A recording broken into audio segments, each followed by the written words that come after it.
Good morning, everybody. As we trickle in, we have a small but mighty audience today. The modernization of retail seems to be poignant to many.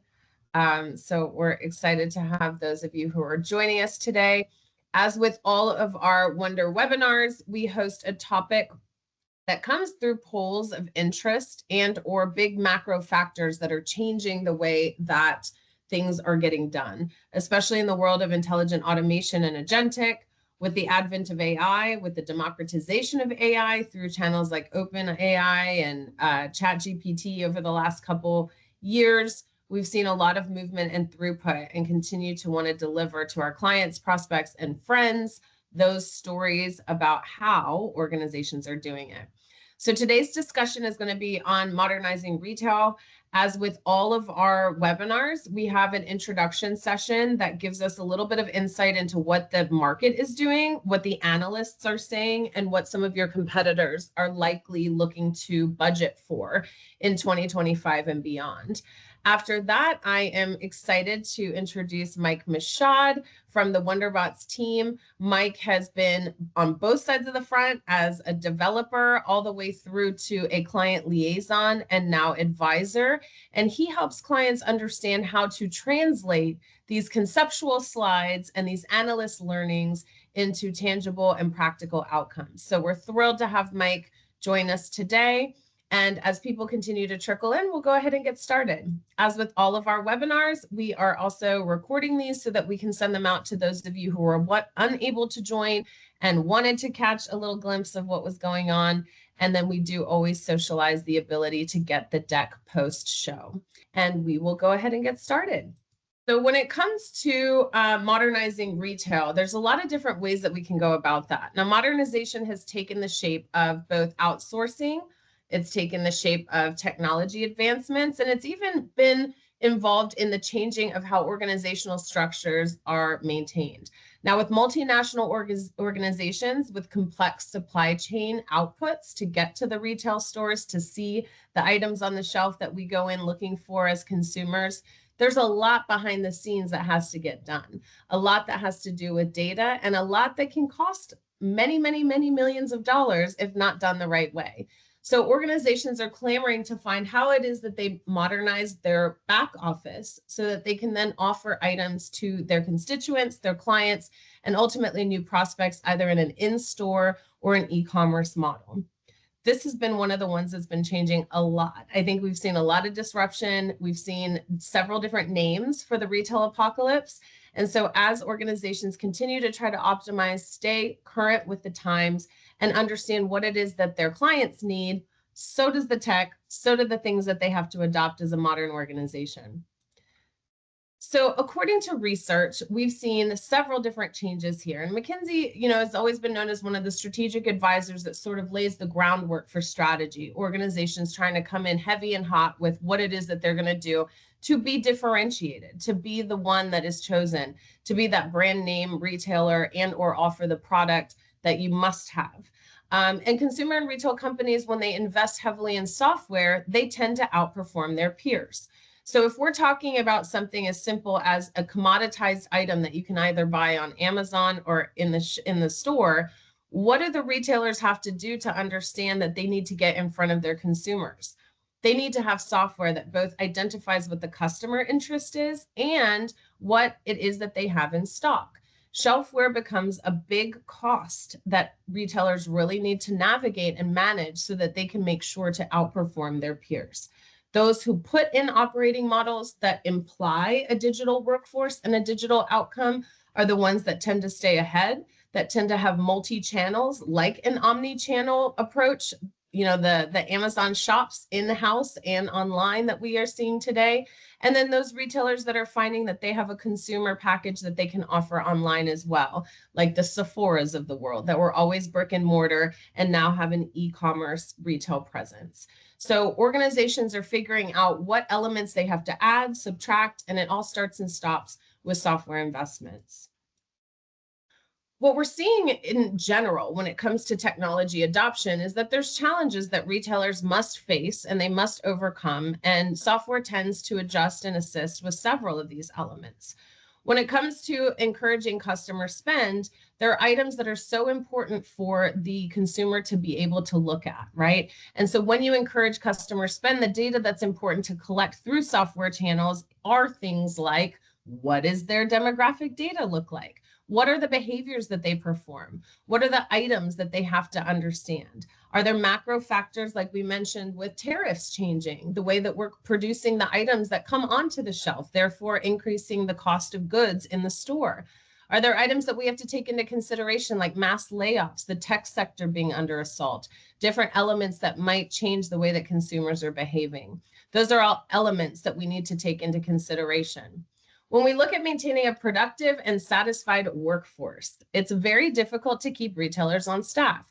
There's a tremendous amount of onboarding and offboarding that can be a burden on the organization in understanding what and how they have to move forward with hiring and keeping compliance in check when they do offboarding. There's also seasonal elements in retail that make for a complex workforce structure. There might be peak times at the end of the year that require twice the labor force and twice the expenditures and twice the cost of goods sold and the cost of getting those items off the shelf, rather than other lower downtimes throughout the year that maybe organizations can take a more modest approach to the spend that they have and really focus on margins. So there is a balance and strategy of maintaining and understanding that satisfied workforce. And as we introduce different elements like robotic process automation, automatic point of sale systems, digital optimization in the modern retail landscape, that gives us the ability and the opportunity to plan for growth. When items come up that we can't predict, what is it that we do? There's always a fail-safe, and organizations must and have to keep abreast with the market. So as the trends change and they move very quickly, retailers often struggle to keep their items on the shelf. Well, how do you make sure that somebody doesn't show up looking for item X and they have a completely empty shelf?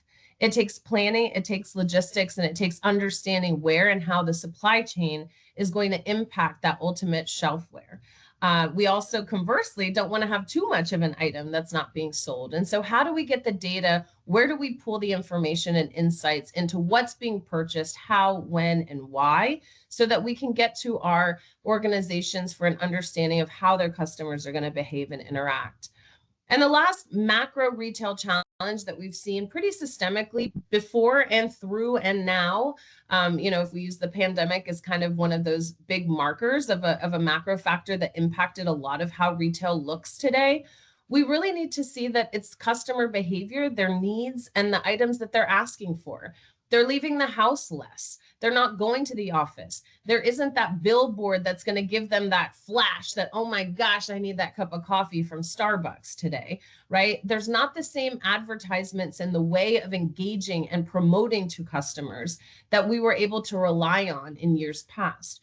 So retailers need to shift those big billboard prices, right, and the advertising metrics, and understand what it is that the consumer behavior is doing so that we can continue to encourage customer spend. And it begins to trickle into some of the other challenges that are able to be solved with data-driven insights, with the digital adoption, and that modern landscape in the retail organization. Now, what's ahead? It's not all doom and gloom, because as we begin to add software to this space, it's really clear and evident to see what traditional retailers, are trending towards versus AI-powered retailers. And the profit margin is crystal clear. The more you decrease your cost, obviously the goods sold, even if the item of the good doesn't increase, gives you the profit margin that gets to give that wiggle room. Now at WonderBots, we pride ourselves on helping organizations adopt digital at the risk of having more money to pay for more digital. In other words, we like to promote a self-sustaining organization where growth doesn't become a cost center, where the center of excellence doesn't become another place that we have to suck money into, that it's self-generating, and that ultimately the profit margins that we're able to produce in year one are giving us the ability to have an innovation fund, as we like to call it, for year 2 and 3. We like to produce different results that are important to each individual retailer. So as we begin to see what kind of digital adoption is going to increase, the profit margin is definitely going to be higher. As McKinsey stated, in the peer-to-peer comparison, it's more likely to have significant revenue growth if there is an AI-powered retailer. Now, what does that mean? It could be as little as a footprint in how we go to market. It could be as little as a footprint on how we pay our vendors and invoices. Any type of digital adoption, albeit incremental, is going to have compounding results on the growth of the organization. One of the biggest fears of organizations that are in high growth mode is that the cost of doing business is going to outperform the cost of making profit margin. And whatever area that the organization is looking to cut costs in, where there is a direct attribution between costs of how to sell those goods versus the profit margin that you're gaining by digital adoption and getting that crescendo of an increase, the better. It's more attractive to potential buyers and ultimately gives your customer satisfaction the A+ service that it deserves without having to increase the more that you get clients on board, the more stores you have to open, the more omni-channels you have to support, and the more ads you might have to pay for. So as your growth grows, digital allows you to keep that back office, those supporting factors, the customer service, and now the agentic approach in check. And you'll always have that profit margin that continues to increase. 80% of top brands attribute profitability gains to their AI investments. That's not a limited number, 80%. 80%. So we're directly impacting a difficult to obtain margin business by having digital adoption. And there's so many different areas where this can come into play that there's so many different options where incremental gains can be seen. What are some of the areas that we're seeing these incremental gains? Well, naturally with the customer experiences. So we've heard of chatbots. Some of us have been the paled consumers on the other side of trying to process a return or saying that something didn't arrive on our doorstep in time. Or God forbid, Mother's Day is coming up and the gift didn't come in time. What am I going to tell my mother? Is she going to believe me that I actually bought this in time and I'm not racing against a deadline on Amazon or Etsy or one of these retailers that I'm shopping on, right? So getting to the point where we understand what it is that we're trying to do and the customer is getting the feedback that they need from the retailer, those are all digitally enabled precursors to the chatbot. Now, it used to be a pain. 1-1-0-0, speak to an agent, putting in those extra efforts to be able to get to what you need to get to. Well, now with the advent of AI and Agentic, which is giving more discernment to the digital experience, clients are then able to be satisfied, have their voices heard, their feedback given, and ultimately find resolution, often without human intervention. If we look at some of the generative shopping assistants that are out there, I think that my Alexa knows what I need more than I do. I forget to add the additional item, or if I need that protein powder one more time. It gets to a point where it's starting to help me help myself as a consumer, and I don't have to have as many interactions with the retailer because I'm beginning to have predictive and prescriptive approaches to shopping with frequently used retailers. Now, demand forecasting and inventory optimization is something that's important both in e-commerce and in brick and mortar.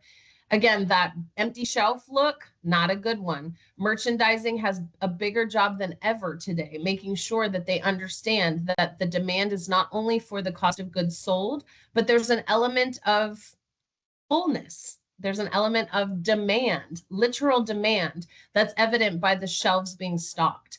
All of those optimization efforts of where it's okay to plus or minus different elements of something that's ultimately going to be bought, all data driven, all digitally optimized. Store operations have gotten better over time. The experience has gotten a little bit less cumbersome as consumers. I think we can all agree.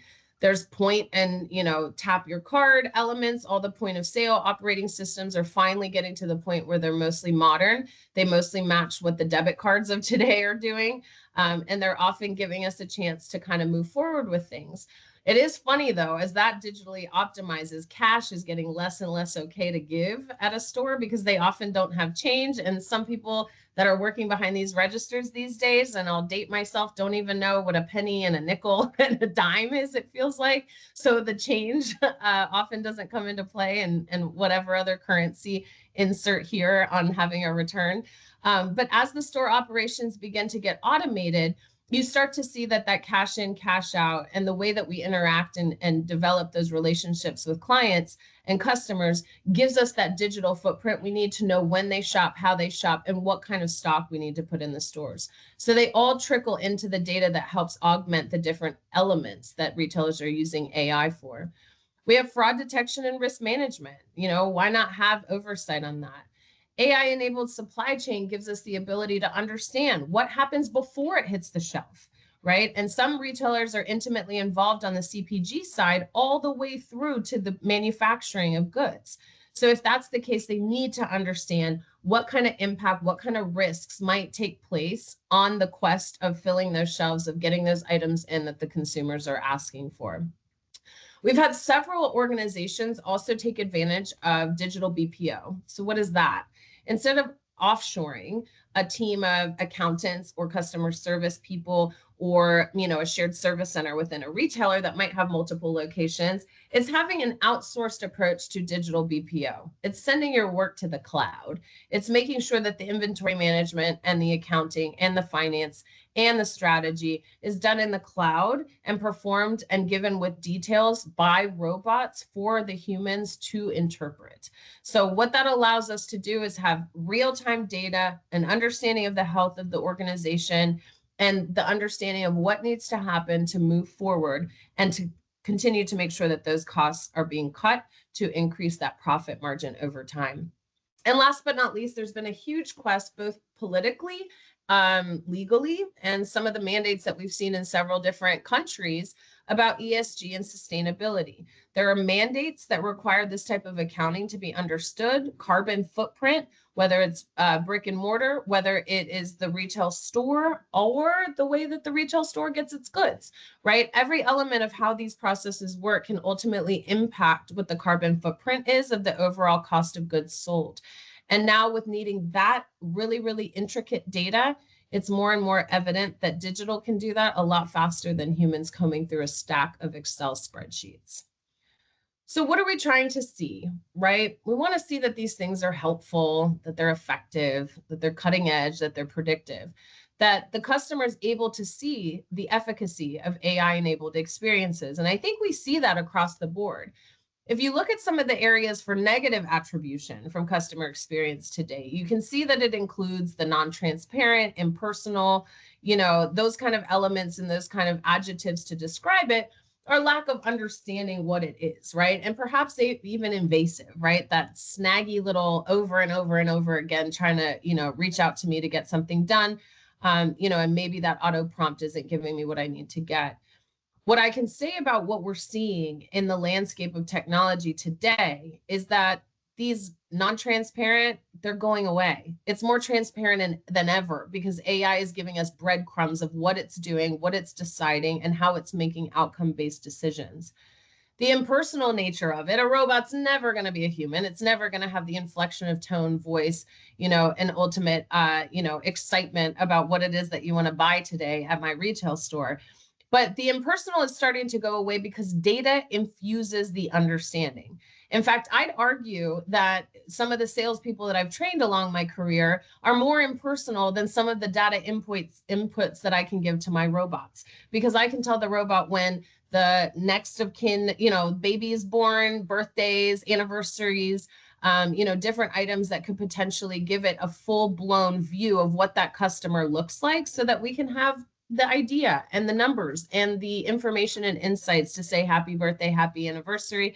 And hey, isn't it time for you to buy flowers again for your wife? Those are the kind of things that we're starting to see AI turn the corner, turn the page on what was previously seen as impersonal and invasive.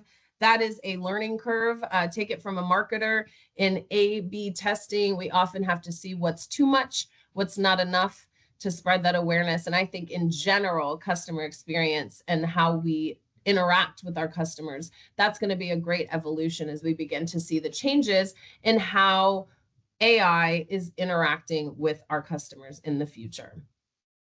So often you think modernization equals disruption. It's going to cost me a lot. My team's too busy. I don't got time to pull somebody off the line to help you understand our process. Sounds great in theory. I'm sure other people are doing it, but I don't think we've got the bandwidth for that, right?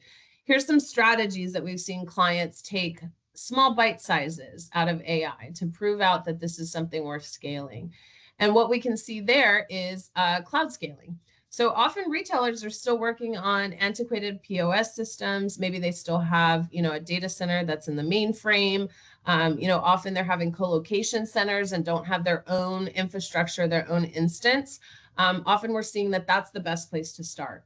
Once there's a scalable cloud infrastructure in place, then the tools get to connect to the great, to the great machine. And so that's often the first point of modernization in retail organizations, is understanding how do we get everything on the cloud so that we can really easily and nimbly connect to other technologies, other things that are coming on the scene, and ultimately augment our customer data and our selling data, our goods our goods sold, so that we can understand what the relationship is there and where we need to optimize in those various elements and areas that we can choose from, right? Where do you start becomes the question. And when you start with cloud scaling, it gives you the ability to kind of pull in all those other elements. I've talked about the innovation fund in a number of ways. As it relates to retailers, the innovation fund then becomes your way of reaching out to your client in a different, better, more optimized way.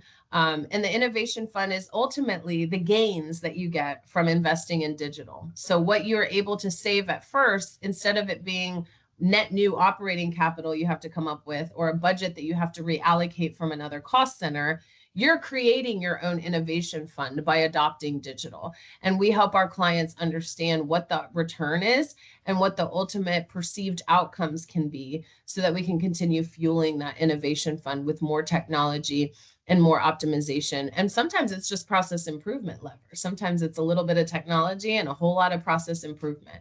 And we help clients see that facilitation as well. And lastly, of course, digital BPO. Many retailers, I'm too small to have an outsourced front. I am way too small to have an accounts receivable somewhere, offshore. I want customer service to be in-house, local to my region, so that, there's empathy and understanding between that. Fine, absolutely. But then outsource to the cloud, right? You set up your cloud, outsource to the cloud, and then you have the liaison of minimal human intervention with that digital BPO landscape. And so we're really seeing a lot of trends in that department of organizations that are saying, you know what, it's time. We can get our costs down if we outsource to the cloud. And by outsourcing to the cloud, we're then enabling our digital readiness as a whole. So it's been a really big move and shift that we've seen, a lot of adoption in this space. And some of the clients that we're going to be talking about today, Coca-Cola Consolidated, The Gap, Darden, Luke's Lobster, and Lowe's. A wide range of size, shape, and organization. A wide range of different elements that they've pulled in the quest for modernization, and some scaling stories on what. So we'll be using some of these retail success stories as a baseline for our discussion today. And with that, I would like to invite Mike Mashad to be spotlighted and join me for a quick fireside chat on some of these customers we've made very happy. Mike, if you could join us. Thank you. Thank you for having me. It's great to be here and to get to talk a little bit about retail. Just a little bit about myself. I've been with Wonderbots for about 6 years now. Like Paula had said, I started as a developer and have transitioned over into client-facing roles and advisory positions on accounts and strategies moving forward. I've worked with a few different clients, right, in healthcare and finance and retail. And I've always found retail to be a very fascinating industry because it really is the intersection of business decisions and customer behaviors. Just think about Crocs. Like 10 years ago, nobody was wearing Crocs, and then suddenly they're everywhere. My cousins have multiple pairs of them. And there's a lot that's going on behind that, and we could spend a whole hour talking about the psychology of Crocs. But just make no mistake, that's kind of the power of retail. I grew up in the 80s, and I think that gives me a little bit of the obligation to tell one of those when I was your age stories to people about how important shopping malls were at that time. And I don't think that people these days can really appreciate the impact of the shopping mall as what was really like the town square of the suburbs, right? This was just, it was a collection of shops in name only. This was a place where people went to meet their friends. It was a place where they took people on dates. I remember very fondly and very clearly getting dressed up just so I could go hang out with my friends at the mall and play video games and maybe go get comic books and stuff.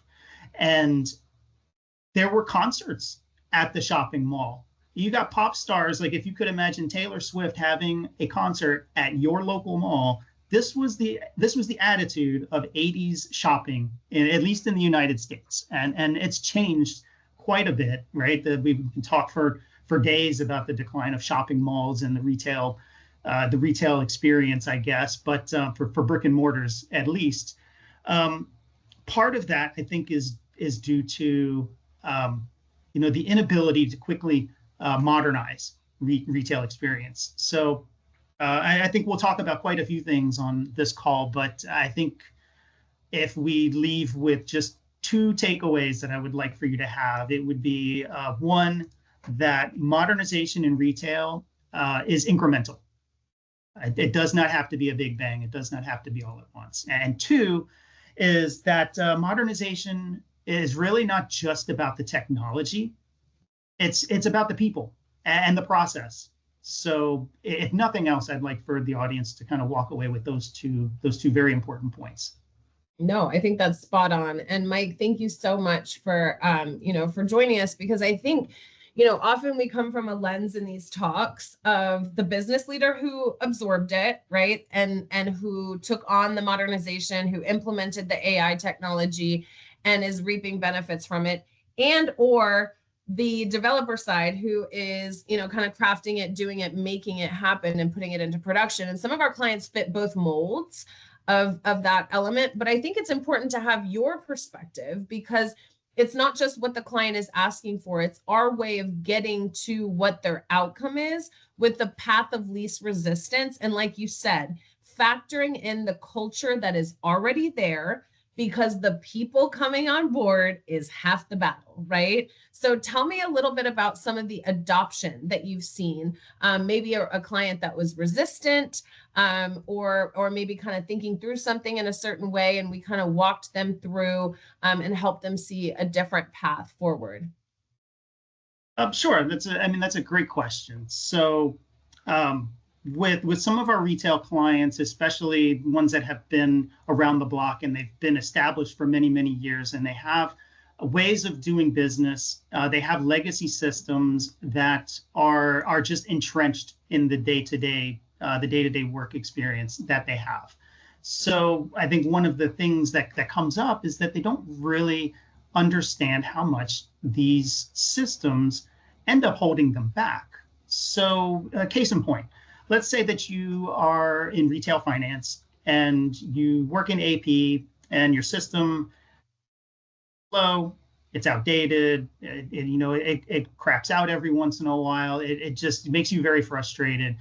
What ends up happening, because all of these systems are so interconnected, and I'm not even just talking about the back office, I'm talking about the front of the house and the in-store experience as well. Your bad experience in AP ends up translating to somebody else in a whole different department having extra work to do, which ends up trickling down all the way to the in-store experience and poor customer service and low CSATs. So everything is just so connected, but people tend to think in this bubble about how their laptop is just giving them a very hard time. So it's hard to get people sometimes to see that bigger picture when it comes to legacy systems and to kind of recognize that. But going back to the original point about making incremental changes, once you can make a foothold in an organization with a system that works, or a technology that delivers results, it tends to take root very quickly and spread throughout. So maybe a good example might be our friends at Genesco, who the company has been around for many, many years. It's a very, very well-established brand of clothing and shoes. They operate across the U.S. and Canada, and they have a foothold, no pun intended, in the UK as well. So as a business, it's very much a, I'm not sure what the right way to say it would be, but they're very much entrenched in the way that they do business. They're willing to learn, but they have traditions and they follow them. And instead of trying to replace those traditions and tear out, existing systems and existing tools, really, like the best approach has been to introduce as a service layer automation and AI. So specifically, I'm referring to our report bots, or ETL Essentials solution that we have, which is really a data gathering and a data transformation tool that can source data from one location or many locations. It can transform and do whatever you need with that data, and then output it to any number of sources. So as a basic framework, then you can kind of see the power, how important something like that could be in finance, in HR, accounting, you name it, right? Everybody does reports and everybody kind of does them the same way. They just do different reports from different data sources.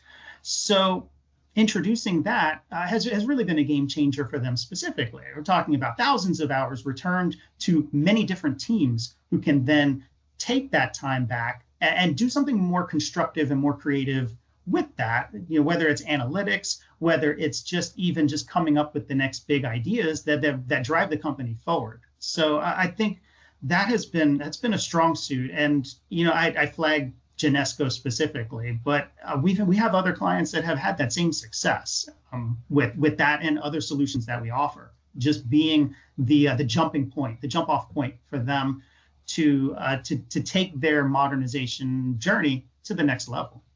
Yep, no, exactly. And I think what you're talking about too is a stoic, kind of more traditional retailer, that there are elements of what it is that they need to do. And we see this in luxury retail as well, right? LVMT wanted to buy, the rights to certain, companies like Hermes, for example. They said no because they wanted to stick to their tried and true way.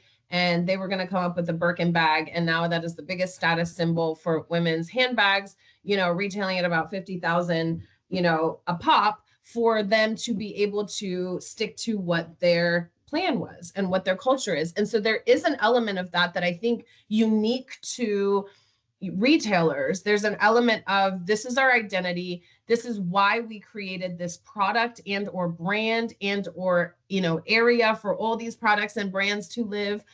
There's a lot of thought and emotion and, and tradition, frankly, that goes into how these are created. And so it's so important, especially in the retailer's identity, to ensure that you're sticking to that, especially as we expand to different channels. We can't lose sight of the mall goer, and the passerby that did love a good merchandising moment. And, ooh, what is this shiny new toy? Maybe I'll pick it up off the shelf just out of interest. So I think in retail, we definitely have to stick to understanding that it's not just about a rip and replace. It's not just about cost optimization for the sake of cost optimization. It's doing it in tandem with a growth strategy that depicts and underscores the importance of what the customer and consumer data is telling us, period. We must stick to what the customer and consumer data is telling us. And so one of the things that I wanted to ask you about too, in some of the clients that we've serviced, and I know one of the Lowe's stories, that's one of my favorites, but I think it's important to share too some of the stories, right? Some of the tactical, tangible examples. And so let's start with Lowe's, one of our longest standing retail clients. I think it was year 2 of Wonderbots that we got this client. So we've been working with them through tons of different leadership changes on their end, tons of different evolutions of technology in the market. And of course, the growth and, and impact that Wonderbots has had over that time as well. I think those are kind of 3 fusion forces that have gotten us to where we're at with that organization. So Mike, I'd love for you to share, a tactical example of either a use case or an element of modernization that took place at Lowe's over the course of the last several years we've been servicing them. With Lowe's, you may have to speak to that one, because Lowe's started right around the same time that I did, so I don't have the background on it. Okay. I can, with a different L though, I can speak to Luke's Lobster. Yeah, so let's touch on, let's just wrap the Lowe's one too. So a different L, if you will, we'll get there too. So what I wanted to point out with Lowe's is that there is a supply chain issue that's impactful both in store and online. So when Paula went to change the way that she was going to do curtains in her house, she needed a particular screw, and a particular anchor to be the weight and size of this, particular curtain that I'm hanging, right? So my little baby home improvements probably not as exciting as some of the big stuff that Lowe's is, capable of selling and enabling. But let's go with curtains for simplicity's sake, right? So there was a challenge that the screw and the anchor that Paula ordered online would appear as in stock online. So I'd go through the entire procurement process. I'd say, yes, 2 to 5 business days. Do I want expedited shipping? Nah, the curtains can wait a little bit. I'm going to go with standard shipping. 5 to 7 is fine. And I get all the way through the process where I put in my card, and then here we go, right? And we're off to the races with what I want to order. Well, all of a sudden I get an email because logistics talk to the front end of the e-commerce site, somewhere in the back end of Paula's inquiry and payment, by the way. And accounts receivables is over here going, we have money for something that we don't have to ship. And the shipping liaison and the logistics force that is outsourced by Lowe's then says, hey, I don't have a thing to deliver to this address of this Paula person that paid this thing that you already paid me for the shipping for. And all of a sudden it's a disastrous mess. And all that we had there was a failure to report the stocking and the logistics of what we had in the warehouse, right? It was a simple communication error between warehouse availability, e-commerce, projecting on the e-commerce site. So one of the very, simple, you would think this is so simple, but one of the most simple and basic automations that Lowe's was able to put into production there was making sure that at the source data, the warehouse source data, that was the information that was populating in e-commerce, and the stores weren't inferring what was happening there. So it was a very slight tweak to a modernization effort that they had. E-commerce, great idea, fabulous, but we gotta tighten the bolts there to make sure that it all works. So let's move on to Luke's Lobster. That's a fabulous story. The reason that I love talking about Luke's Lobster in particular is that they've really managed to powerhouse down as a tiny organization with about 5 people in the finance and accounting department. They've cranked out, with our help, about 8 automations in 4 months and seeking to do more. So Mike, let's talk a little bit about, how that engagement began, what, who our constituent was, right? I think it's important to note that we have to have top down, bottom up adoption for these things to work, and some of the stories of Luke's success in the short 6 months that we've been implementing bots for them. Now with Luke's Lobster, we've been working with the CFO for, I guess, since the start of the year and maybe a little bit prior to that around initiatives. And Luke's Lobster's story really highlights the importance and the success of what you had referred to earlier in the digital BPO. And what that can mean for businesses. So specifically in Luke's example, or actually let's take a step back and think about retail as a whole. Retail teams tend to operate quite lean these days for any number of reasons, but managing resources and keeping staffing has always been kind of like tight to the belt, I guess we can say. So when a person or multiple people go on an extended leave, then that impact is felt across the organization, not just at their desk, their shared space, but across the teams as a whole. So what the team at Luke's Lobster had worked with us, again, going back to ETL Essentials tool, I promise we have other pre-builts, but I really just love to talk about this one, was that not only is it a powerful tool on its own, but that given teams the ability to create their own instruction packages and automation components directly within this system, allows them to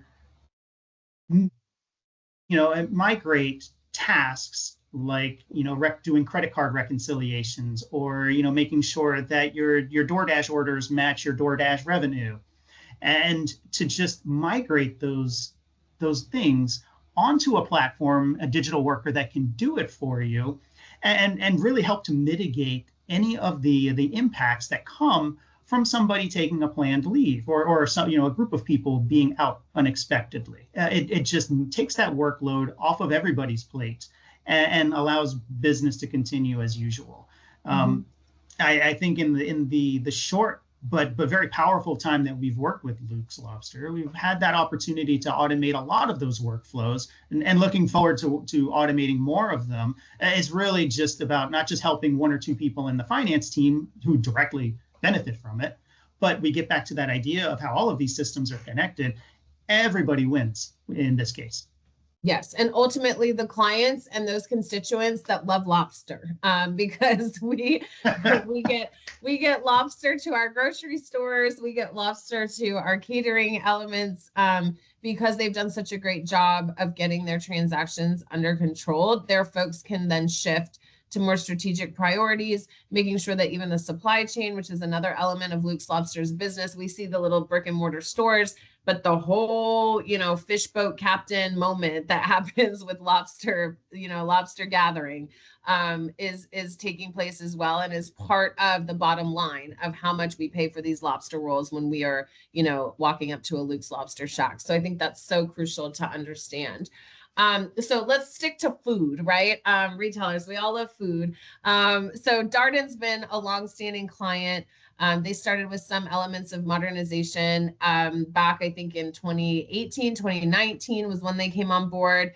Tell us a little bit about some of the brand names that everybody might recognize of the Darden restaurants. And then let's talk a little bit about how they adopted. And they had some interesting stories along the way too, but let's talk about their journey to modernization. So Darden, you may recognize Olive Garden, Yard House, Chewy's, which is my wife's favorite restaurant. They do Tex-Mex, and there's a host of other brands, Capital Grill, Ruth's Chris, you name it. They operate a very wide family of restaurant brands. Darden's, I think, is a great example of how you can be very successful with a low cost and high impact modernization initiative. So specifically in their example, restaurants, retail have to deal with the issue of chargebacks, right? So if you pay for a good, you pay for products or services, and then you dispute that with the credit card company, and then the merchant has a limited amount of time to follow up on that dispute. So what ends up happening is tons of revenue leakage and just a poor experience overall. Employees get frustrated, customers are, they're getting free products, and nobody really wins in this experience. So what they did, instead of, ripping out old systems and trying to reinvent the wheel, they just inserted digital workers into the workflow. So we now have where a digital worker is able to take a look at these chargebacks and the disputes that come in from the credit card companies, take a look, and for this group, maybe we'll call them the lower price, the lower value ones, it's able to handle those. It gets all of the data, it grabs the receipts, it gets all the proof, and it submits it. And then for the things that's outside of its wheelhouse, it passes that on directly to the accounting team so that they can act on it very quickly. So that cuts down on the time. That reduces the chance of revenue leakage. It's pretty much a win all around. And Darden, they were able to save over $1 million just in that implementation alone, and just based on this one single use case of the digital workforce. So I think it's super impactful with very little upfront cost. Yeah, no, absolutely. And I think the other thing too is that as you mentioned, these are kind of incremental along the way. If you can place a big bet, right, on something that you wouldn't even think to touch, everybody wants to start an accounting. Let's process invoices. Let's process, all of these elements. If you can touch the true top line and bottom line at the same time in an automation, right, that's just so powerful. And it was funny because we were able to replicate some of those chargebacks, some of that merchant chargeback thought into one of our other clients, IHG. Similarly enough, that retail moment was able to transfer into another client because, again, it was about getting more money, in the bank, right? And making sure that we have a true processing of everything that's kind of coming through the organization, both in revenue and expenditures. And that revenue leakage, I think, was such a big win, especially when it comes to some of the fees and all of that hit with the credit card chargebacks and the merchant, contracts that are there.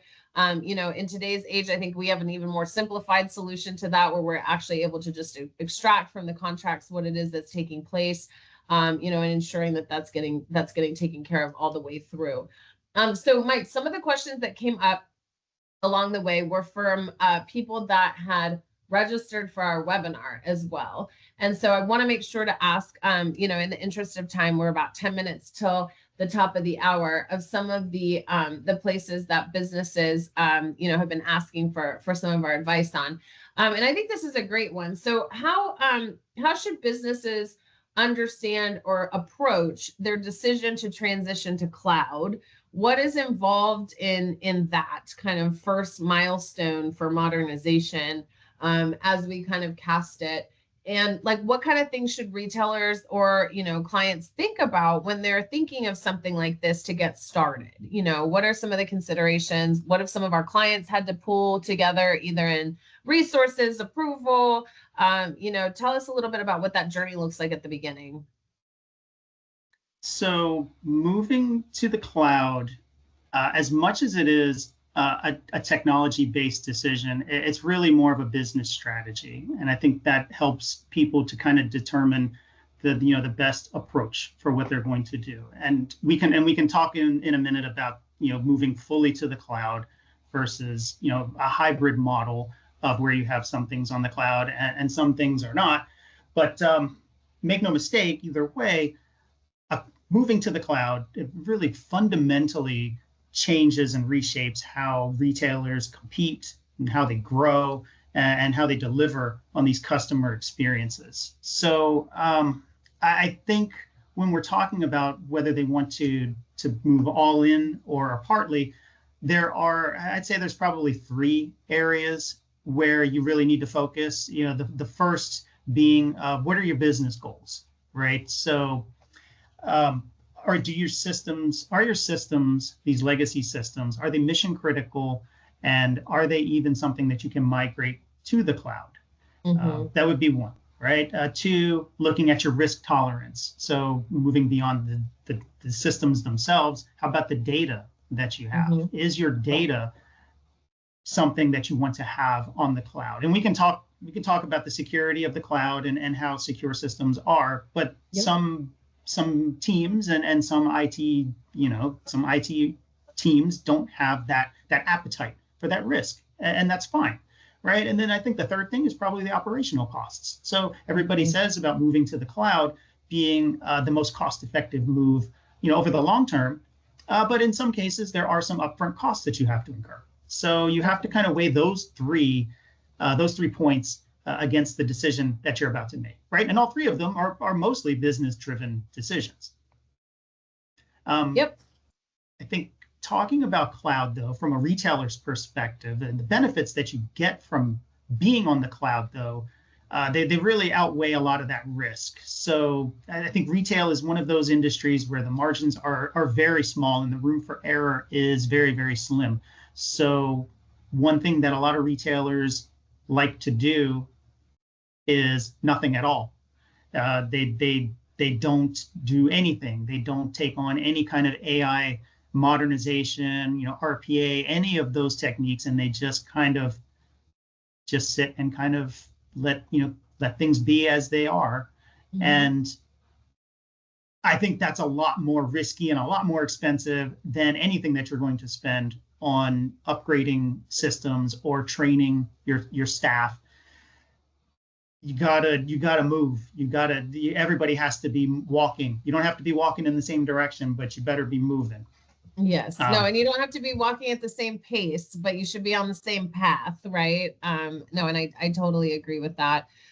So we're rounding out towards the top of the hour, Mike. I wanted to close out. I think we want to touch back on some of those areas that you had mentioned at the beginning.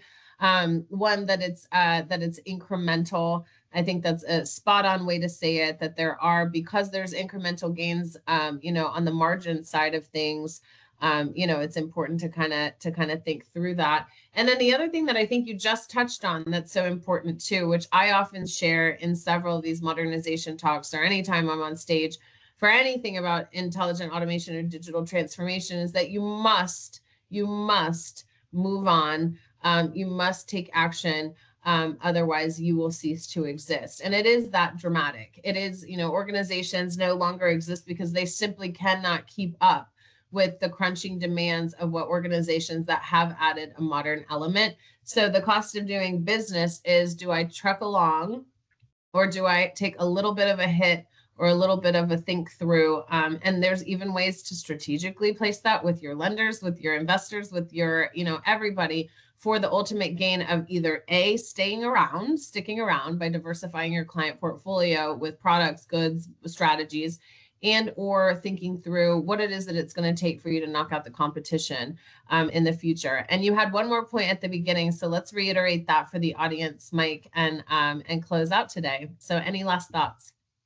I think any kind of initiative that you are pursuing as a retailer, you absolutely must start with a very clear business outcome and not just a technology. So what that means is going even beyond just saying you want better CSATs, you want better, customer satisfaction scores. You want to increase customer satisfaction by X% over X amount of time. It's more than just saying I want the lines in my stores to be shorter. We want to improve checkout times by such and such percentage over a certain amount of time, right? And improving the employee experience by, insert this measurable metric here, right? So I think if you are able to anchor every modernization decision that you have to some kind of a business outcome that is measurable, and to stay focused on that, then that's how you're going to maximize your ROI. That's how you're going to deliver real value to your customers. That's the way forward. That's awesome. All right. Thanks so much, Mike. And to everybody for attending today, thank you so much. Same time, same place. Next month, we will be diving into Agentic.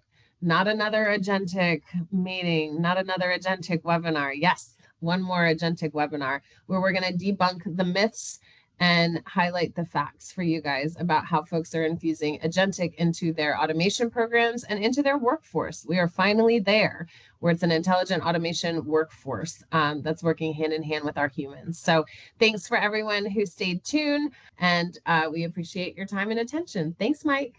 Thank you so much.